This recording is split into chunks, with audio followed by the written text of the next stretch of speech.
it's time for another episode of the Daily KJTV. We are here day 4. We've almost survived the entire Story Brands workshop process. We are in Ruby's in Nashville, where my fellow certified or soon-to-be certified guides are going to complete the last day of training. And I wanted to check in with you and share what we've learned to date so far.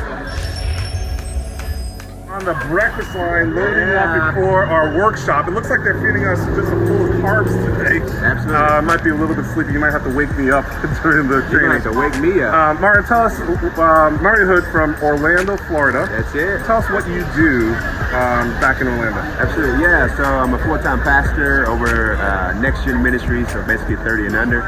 Also run all of our media. Well, not me. I have a team that helps do that for the church. And now you're going to help other nonprofits, other churches with their messaging. Absolutely, yep. So that's the goal, is to incorporate the Story Brand framework, help other churches reach more people by clarifying their message and keeping their mission going. So we've had 3 full days. We're entering into our 4th of training.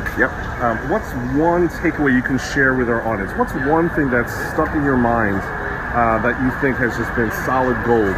Yeah, I think the biggest thing for me, especially when it comes to nonprofits and particularly churches, is that we try to say too much to get our point across, and it is the less you say, the more impact you make. Hey, I'm with my new friend Brent Stutzman from Chicago. Say hi, Brent. Hey, what's up? So, what is the one takeaway that you've had so far from the last 72 Blitzkrieg hours of training?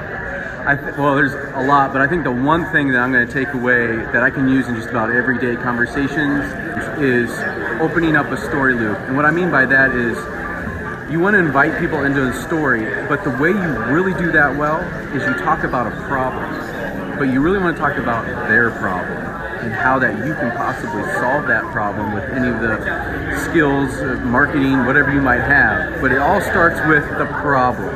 If you can identify the problem, you can open up a story loop, and then you got it. And then you can have a conversation and move it forward and close those sales. Yes, love that lesson. Here with Malachi O'Brien. Malachi, tell us what you do, where you're from. Kenny, I am from Kansas City. Yes. And I do social media for ministries, churches, nonprofits, and it's awesome. Okay. We have been here immersed, not even knee deep, neck deep, eye deep in like training. 1,000 feet deep. Yes. What's the one takeaway that you can share with our audience about Story Brand and the process and clarifying your message? Churches are in the best business in the world, and that's reaching people. So we got to make sure that our messaging is clear, that it's about people, not the church, and that we're connecting with people in our messaging. Most churches, in my opinion, aren't clear with what they really want. If I was to read their messaging, it looks like it's more about them than the people they're trying to reach. Right. Your audience is the hero, not you. Absolutely. I'm Jenna Gribble. I'm from Phoenix, Arizona, and my company is Blush Tactics Boutique Design Studio. What is it about Story Brand that makes it so valuable? What's the one takeaway for your mind?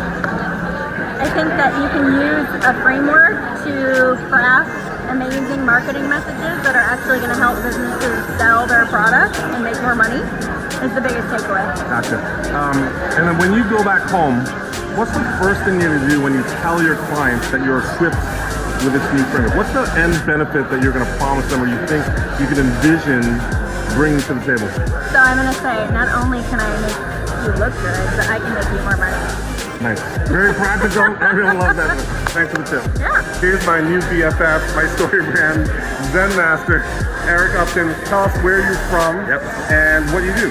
Yeah, my name is Eric Upton from Phoenix, Arizona, by way of Northern California. And what I do now is I help businesses, I coach them so that they can reach their full potential. Nice. Now we've been immersed in training here. What's the one takeaway when you're going home today or tomorrow, going back and helping your clients and partners and organizations? What's the one paradigm shift or the one learning that you've taken away from all this training from Don Miller and his team? So good, yeah. I think the biggest thing is a lot of people assume that the most important thing they do is choose the right words to say. But one of the things that I've learned is it's actually the words we don't say that makes the biggest difference. Often we say too much.